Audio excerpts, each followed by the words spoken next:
ಎಲ್ಲರಿಗೂ ನಮಸ್ಕಾರ. ನನ್ನೆಲ್ಲ ಆತ್ಮೀಯ ಪ್ರೀತಿಯ 10ನೇ ತರಗತಿಯ ಮುದ್ದು ಮಕ್ಕಳೇ, ಈ ದಿನದ ಕನ್ನಡ ತರಗತಿಗೆ ನಿಮ್ಮೆಲ್ಲರಿಗೂ ಸ್ವಾಗತ. ಮಕ್ಕಳೇ, ನಿನ್ನೆಯ ದಿನ ತರಗತಿಯಲ್ಲಿ ನಾವು 10ನೇ ತರಗತಿಯ ಕನ್ನಡ ಪಠ್ಯಪುಸ್ತಕದಲ್ಲಿರುವಂತಹ ಅಗ್ನಿಭೂತಿ ಮತ್ತು ವಾಯುಭೂತಿಯರ ಕಥೆಯನ್ನು ಮೊದಲಿಗೆ ನೋಡಿದ್ವಿ. ಅದಾದಮೇಲೆ ಪದಗಳ ಜೊತೆಗೆ ಕಥೆಯನ್ನು ವಿವರಣೆಯನ್ನು ಕೂಡ ನಾವು ನೋಡಿದ್ವಿ. ಇಂದಿನ ತರಗತಿಯಲ್ಲಿ ಏನು ಮಾಡ್ತೀನಿ ಗೊತ್ತಾ, ನಿಮ್ಮೆಲ್ಲರಿಗೂ ಅನುಕೂಲವಾಗುವಂತೆ ಕಥೆಯನ್ನು ನಾನು ಸಾರಾಂಶ ರೂಪದಲ್ಲಿ, ವಾಕ್ಯದ ರೂಪದಲ್ಲಿ ನಾನು ನಿಮಗೆ ಓದುತ್ತಾ ಹೋಗ್ತೀನಿ. ಅಂದರೆ ಪರೀಕ್ಷಾ ದೃಷ್ಟಿಯಿಂದ ನಮಗೆ ಈಸಿ ಆಗಲಿ ಅನ್ನುವಂತಹ ಉದ್ದೇಶದಿಂದ ಇದನ್ನು ನಿಮ್ಮ ಪಾಠವನ್ನು ಮಾಡ್ತಾ ಇದ್ದೀನಿ. ಎಲ್ಲರೂ ಗಮನವಿಟ್ಟು ಕೇಳಿ ಮಕ್ಕಳೇ. ತರಗತಿ 10ನೇ ತರಗತಿ, ವಿಷಯ ಕನ್ನಡ, ಪಾಠದ ಹೆಸರು ಅಗ್ನಿಭೂತಿ ಮತ್ತು ವಾಯುಭೂತಿಯರ ಕತೆ. ಅಗ್ನಿಭೂತಿ ವಾಯುಭೂತಿಯರ ಕಥೆಯ ಸರಳ ಸಾರಾಂಶ. ಜಂಬೂದ್ವೀಪದ ಭರತ ಕ್ಷೇತ್ರದಲ್ಲಿ ವಸ್ತೆ ಎಂಬ ನಾಡು. ಈ ನಾಡಲ್ಲಿ ಕೌಶಂಬಿ ಎಂಬುದೊಂದು ಪಟ್ಟಣ. ಅದನ್ನು ಆಳುತ್ತಿದ್ದವನು ಅತಿಬಳನೆಂಬ ಅರಸ. ಆತನ ಮಹಾರಾಣಿ ಮನೋಹರಿ ಎಂಬುವವಳು. ಹೆಸರಿಗೆ ತಕ್ಕಂತೆ ನೋಡಿದವರೆಲ್ಲರ ಕಣ್ಣಾಸೆಗೆ ಸುಖವನ್ನುಂಟು ಮಾಡುವಂತಿದ್ದಳು. ಇವಳು ಸತ್ಯವಂತೆ, ಶೀಲವಂತೆಯಾಗಿದ್ದು ಆಚಾರಗಳಿಂದ ಕೂಡಿದವಳಾಗಿದ್ದಳು. ಅತ್ಯಂತ ರೂಪ, ಲಾವಣ್ಯ, ಸೌಭಾಗ್ಯ, ಕಾಂತಿ, ಹಾವ ಭಾವ, ವಿಲಾಸ, ವಿಭ್ರಮಂಗಳ ಅಂದದ ಒಡತಿಯಾಗಿದ್ದಳು. ಹೀಗೆ ಅವರುಗಳು ತಮಗೆ ಇಷ್ಟವಾದ ಬಯಕೆಯ ಸುಖಗಳನ್ನು ಅನುಭವಿಸುತ್ತಿದ್ದರು. ಮತ್ತು ಸೋಮಶರ್ಮ ಎಂಬುವನು ಆ ಅರಸನ ಮಂತ್ರಿಯಾಗಿದ್ದನು. ಈತನ ಹೆಂಡತಿ ಕಾಶ್ಯಪಿ ಎಂಬುವಳು. ಈ ಇಬ್ಬರಿಗೆ ಅಗ್ನಿಭೂತಿ ಮತ್ತು ವಾಯುಭೂತಿ ಎಂಬ ಮಕ್ಕಳು ಇದ್ದರು. ಅವರು ತಂದೆ ತಾಯಿಯರ ಮಾತನ್ನು ಕೇಳದೆ, ವೇದ ಮೊದಲಾದ ಶಾಸ್ತ್ರಗಳನ್ನು ಓದದೆ, ತಂದೆ ಪಡೆದ ಹೊನ್ನನ್ನು ವೆಚ್ಚ ಮಾಡುತ್ತಾ ಜೂಜು, ಮದ್ಯಪಾನ, ಕಳ್ಳತನ, ಬೇಟೆ, ದುರ್ವಾಕ್ಯ, ಧನ ದುರುಪಯೋಗ, ಪರಸ್ತ್ರೀ ವ್ಯಾಮೋಹಗಳೆಂಬ ಸಪ್ತ ವ್ಯಸನಗಳಲ್ಲಿ ಹೀನವಾಗಿ ತೊಡಗಿದ್ದರು. ಹೀಗಿರುವಾಗ ಕೆಲ ಕಾಲದ ನಂತರ ತಂದೆ ಸೋಮಶರ್ಮನು ಮರಣ ಹೊಂದಿದನು. ಸೋಮಶರ್ಮನಿಗೆ ಮಕ್ಕಳು ಯಾರೂ ಇಲ್ಲವೇ ಎಂದು ಅರಸನು ಕೇಳಿದಾಗ, ಇರುವರು ಎಂದು ಹೇಳಿದಾಗ ಅವರನ್ನು ಅರಮನೆಗೆ ಬರಮಾಡಿಕೊಂಡು ಮಂಗಳ ಸ್ನಾನ ಮಾಡಿಸಿ, ಬಟ್ಟೆ ಬರೆಗಳನ್ನು ಹೊದಿಸಿ, ತಾಂಬೂಲವನ್ನು ನೀಡಿ ದುಃಖವನ್ನು ಪಡೆದಿರಿ ಎಂದು ಹೇಳಿ ಅವರ ದುಃಖವನ್ನು ಕಳೆದು ಮನೆಗೆ ಹೋಗಲು ಹೇಳಿದನು.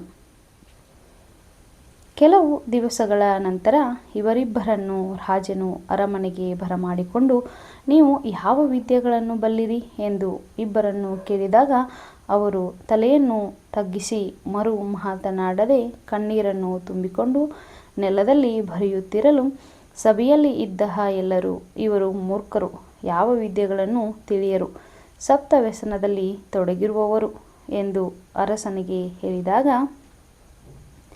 ರಾಜನು ಅವರನ್ನು ಹೊರಗೆ ಕಳುಹಿಸಿ ಅವರ ದಾಯಾದಿಗಳಲ್ಲಿ ಶಾಸ್ತ್ರಗಳನ್ನು ಬಲ್ಲವನಿಗೆ ಮಂತ್ರಿ ಪದವಿಯನ್ನು, ಜೀವಿತಕ್ಕಾಗಿ ಭೂಮಿಯನ್ನು, ಗೌರವವನ್ನು ಕೊಟ್ಟದ್ದನ್ನು ಕೇಳಿದ ಆ ಇಬ್ಬರು, ಅಂದರೆ ಅಗ್ನಿಭೂತಿ ಮತ್ತು ವಾಯುಭೂತಿ, ದುಃಖಪಟ್ಟು ವೈರಾಗ್ಯ ತತ್ಪರಾಗಿ ಚಿಂದಿ ಬಟ್ಟೆಗಳನ್ನು ಉಟ್ಟುಕೊಂಡು ಭಿಕ್ಷಾಟನೆ ಮಾಡಿಕೊಂಡು ಇನ್ನಾದರೂ ಓದುವೆವು ಎಂದು ತಾಯಿಗೆ ಹೇಳಿದರು.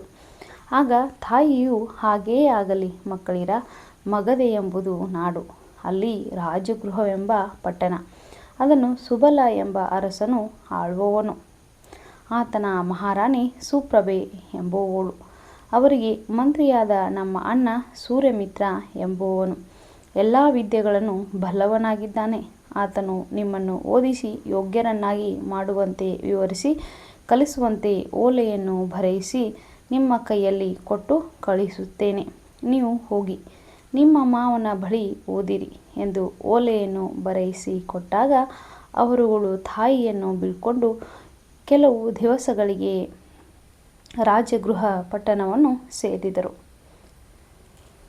ನಂತರ ಸೂರ್ಯಮಿತ್ರನ ಮನೆಯನ್ನು ಕೇಳಿಕೊಂಡು ಹೋಗಿ ಆತನನ್ನು ಕಂಡು ಓಲೆಯನ್ನು ಕೊಟ್ಟಾಗ, ಸೂರ್ಯಮಿತ್ರನು, ಎಲ್ಲಿಂದ ಬಂದಿರಿ, ಯಾರ ಪತ್ರವಿದು ಎಂದು ಕೇಳಿದಾಗ, ಕೌಸಂಬಿಯಿಂದ ಬಂದಿರುವೆವು ನಿನ್ನ ತಂಗಿಯಾದ ಕಾಶ್ಯಪಿಯು ಕಳುಹಿಸಿದ ಪತ್ರವಿದು ಎಂದಾಗ ಪತ್ರವನ್ನು ಓದಿ ನೋಡಿದನು. ಸೋಮಶರ್ಮ ಮರಣ ಹೊಂದಿದನು. ಮಂತ್ರಿ ಪದವಿ ಬೇರೆಯವರ ಪಾಲಾಗಿದೆ. ಮಕ್ಕಳು ಸಪ್ತವ್ಯಸನಿಗಳಾಗಿ ಬಹಳ ಕೆಟ್ಟಿರುವುದು. ಆದ್ದರಿಂದ ಈ ಮಕ್ಕಳನ್ನು ಶಾಸ್ತ್ರ ಪಾರಂಗತರನ್ನಾಗಿ, ಬುದ್ಧಿವಂತರನ್ನಾಗಿ, ಯೋಗ್ಯವಂತರನ್ನಾಗಿ ಮಾಡಿರಿ ಎಂದು ಮಕ್ಕಳನ್ನು ನಿನಗೆ ಒಪ್ಪಿಸಿರುವೆನು ಎಂದು ಹೀಗೆ ಇರುವುದೆಲ್ಲವನ್ನು ಓದಿ ನೋಡಿ ಇವರಿಗೆ ಸಲುಗೆ ಕೊಟ್ಟರೆ ಇವರು ಹಿಂದಿನಂತೆ ದರ್ಪದಿಂದ ಕೆಡುವರು ಎಂದು ಮನದಲ್ಲಿ ಯೋಚಿಸಿ ಅಗ್ನಿಭೂತಿ ಮತ್ತು ವಾಯುಭೂತಿಗಳಿಗೆ ಹೀಗೆ ಹೇಳಿದ. ಕಾಶ್ಯಪಿ ಎಂಬ ತಂಗಿಯೂ ನನಗಿಲ್ಲ, ಸೋಮಶರ್ಮನೆಂಬ ಭಾವನೂ ಇಲ್ಲ, ಸೂರ್ಯಮಿತ್ರನೆಂಬ ಹೆಸರು ನನಗುಂಟು. ಆದರೆ ನಾನು ನಿಮ್ಮ ಸೋದರ ಮಾವನಾದ ಸೂರ್ಯಮಿತ್ರನಲ್ಲ ಎಂದು ಅವರಿಗೆ ಹೇಳಿ ಮತ್ತೆ ಹೀಗೆಂದನು. ನೀವು ಯಾರಾದರೂ ಏನು ವಿದ್ಯಾರ್ಥಿಗಳಾಗಿ ವಿದ್ಯೆಯನ್ನು ಕಲಿಯುವ ಇಷ್ಟದಿಂದ ಬಂದಿರುವಿರಿ. ಆದರೆ ನೀವು ಭಿಕ್ಷೆಗಾಗಿ ಸುತ್ತಿ ಉಣ್ಣಬೇಕು. ಚಿಂದಿ ಬಟ್ಟೆಗಳನ್ನು ಉಟ್ಟು ರಾತ್ರಿ ಹಗಲು ಸೋಮಾರಿತನ ಮಾಡದೆ ಎಡೆಬಿಡದೆ ಓದುವುದಾದರೆ ನಿಮ್ಮನ್ನು ಓದಿಸುವೆನು ಎಂದಾಗ ಆ ಇಬ್ಬರು ನಿಮ್ಮ ದಯೆ ಇದು ನಮಗೆ ಮಹಾಪ್ರಸಾದ ಎಂದು ನಮಸ್ಕರಿಸಿ ಸಂತೋಷಚಿತ್ತರಾಗಿ ಒಳ್ಳೆಯದಾದ ದಿನ, ವಾರ, ವಿದ್ಯೆಗೆ ಅನುಕೂಲವಾದ ನಕ್ಷತ್ರದಲ್ಲಿ ಉಪಾಧ್ಯಾಯರಿಗೆ ಅಂದರೆ ಗುರುಗಳಿಗೆ ಸಾಷ್ಟಾಂಗದಿಂದ ನಮಸ್ಕರಿಸಿ ವಿದ್ಯಾರಂಭವನ್ನು ಮಾಡಿದರು.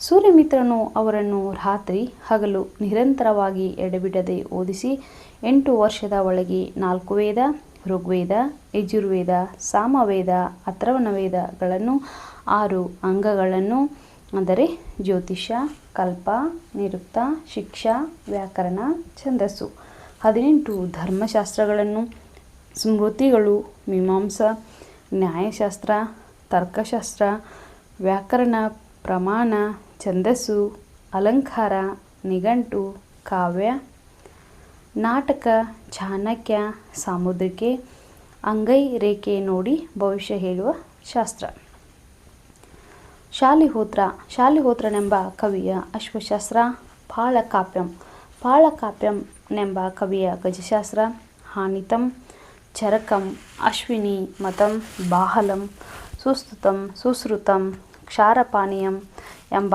6 ನರವೈದ್ಯ ಪದ್ಧತಿಗಳನ್ನು, ಜ್ಯೋತಿಷ್ಯ, ಮಂತ್ರವಿದ್ಯೆ ಮುಂತಾದ ಶಾಸ್ತ್ರಗಳನ್ನು ಚೆನ್ನಾಗಿ ಕಲಿಸಿ ಯೋಗ್ಯರನ್ನಾಗಿ ಮಾಡಿದನು.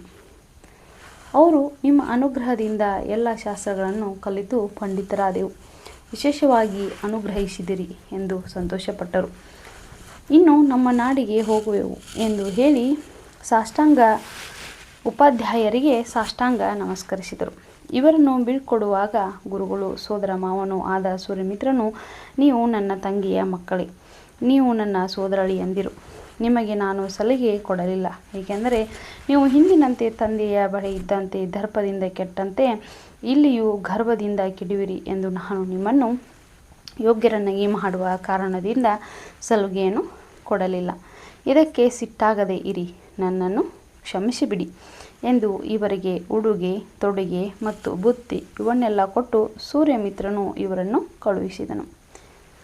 ಆಗ ಹಿರಿಯವನಾದ ಅಗ್ನಿಭೂತಿ ಮಾವ ನಮಗೆ ಸಲುಗೆ ಕೊಡದೆ ಇಬ್ಬರನ್ನು ಯೋಗ್ಯರನ್ನಾಗಿ ಮಾಡಿದನು ಎಂದು ಉಪಕಾರವನ್ನು ಮನದಲ್ಲಿ ಯೋಚಿಸಿ ಸಂತೋಷಪಟ್ಟನು. ಕಿರಿಯವನಾದ ವಾಯುಭೂತಿ ಸೂರ್ಯಮಿತ್ರ ಮಾಡಿದ್ದು ಎಲ್ಲವೂ ಅಪಕಾರ ಎಂದು ಯೋಚಿಸಿ ನಮ್ಮ ಮಾವ ಭಿಕ್ಷೆ ಎತ್ತಿಕೊಂಡು ಬಂದ ಕೂಳಿಗೆ ಅಂದರೆ ಅನ್ನಕ್ಕೆ ತುಸು ಎಣ್ಣೆಯನ್ನಾಗಲಿ ತುಸು ಮಜ್ಜಿಗೆಯನ್ನಾಗಲಿ ಒಂದು ದಿನವೂ ಕೊಡಿಸಲಿಲ್ಲ. ಕೆರೆಗೆ ನಾವು ಮೀಯಲು ಹೋದಾಗಲೂ ಇವನು ಎಣ್ಣೆಯ ವಾಸನೆಯನ್ನು ನೋಡಿಸಲಿಲ್ಲ. ತಾನು ಆಗಾಗ ಹಲವು ನೆಂಟರಿಷ್ಟರನ್ನು ಕರೆಸಿ ನಮ್ಮ ಕಣ್ಣೆದುರೇ ದಿವ್ಯ ಆಹಾರವನ್ನು ಉಣ್ಣುತ್ತಿದ್ದನು.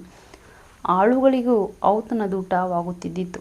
ಯಾವ ಹಬ್ಬದಲ್ಲೂ ನಮಗೆ ಇವನು ಊಟ ವಿಡಿಸಲಿಲ್ಲ ಎಂದು ಜರಿದು ಇವನು ಪಂಚ ಮಹಾಪಾತಕನೇ ಸರಿ, 8 ವರ್ಷ ನಮ್ಮನ್ನು ಶತ್ರುಗಳಂತೆ ದಂಡಿಸಿದನು ಎಂದು ಮನದಲ್ಲಿ ಕ್ರೋಧವನ್ನು ಇಟ್ಟುಕೊಂಡು ಹೋದನು. ಅಂತೂ ಇಬ್ಬರು ಹೋಗಿ ಕೆಲವು ದಿವಸಗಳ ನಂತರ ಕೌಶಂಬಿಯನ್ನು ತಲುಪಿದರು. ತಮ್ಮ ಮನೆಯನ್ನು ಹೊಕ್ಕು ತಮ್ಮ ತಾಯಿಯನ್ನು ಕಂಡು ಕಾಲಿಗೆ ನಮಸ್ಕಾರ ಮಾಡಿ ಪಂಡಿತರಾಗಿ ಬಂದದ್ದನ್ನು ಹೇಳಿದರು.